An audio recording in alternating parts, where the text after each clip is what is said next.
After making my recent Rapture video, I received a lot of comments from people claiming I had it wrong, that there was either no rapture or the rapture would not take place before the tribulation like I stated. Here are just a few comments. Happy Avardo says, where exactly in the Bible does it say that he will return right before the tribulation? Even believers will be on earth during the tribulation. Read Revelation. G-Mom A says, no, we all go through the tribulations before the second coming. Okay. Gia Marie says, rapture is post-trib and you are misquoting Yeshua. Notice how they don't point out where. Ken S says, you realize during the tribulation at the Satan goes after the children of God, but if the children of God are raptured, how then is Satan supposed to go after them to kill them and overcome them? I'm not sure. And Simon says, false teacher. Okay.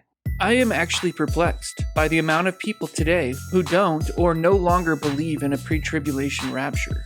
The most common objection I get is that pre-trib rapture believers are so dumb to think they won't have to endure the tribulation. They say things like, what makes them think they get to escape the tribulation, and not all those in history who had to suffer and die for their faith? In addition, they say that Jesus specifically told us that we would have to endure tribulation, and that's true. But the difference is that he was not referring to the actual tribulation during the day of the Lord. You see, the tribulation within the book of Revelation is brought about by God's wrath upon the world, while all those who suffer tribulations before then are suffering as a result of persecution by those who hate God, or because of the fallen nature of our world.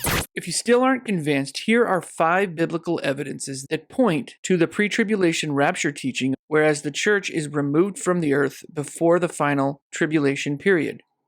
Number 1, God promised to deliver us. In the book of Revelation, in chapter 3, verse 10, Jesus is prophetically speaking to the church, and he says, because you have kept my command to persevere, I also will keep you from the hour of trial, which shall come upon the whole world, to test those who dwell on the earth. The Greek word here, ek, which literally means out of, is translated in this passage as from, meaning it is God's intention to keep the church out of the tribulation.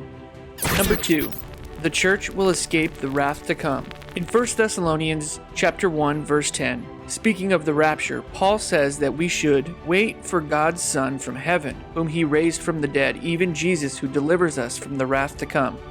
According to this passage, the church must be removed from the earth before the tribulation begins, if they are to be delivered from the wrath to come. Also in 1 Thessalonians in chapter 5, verse 9, Paul says of the church, God did not appoint us to wrath, but to obtain salvation through our Lord Jesus Christ.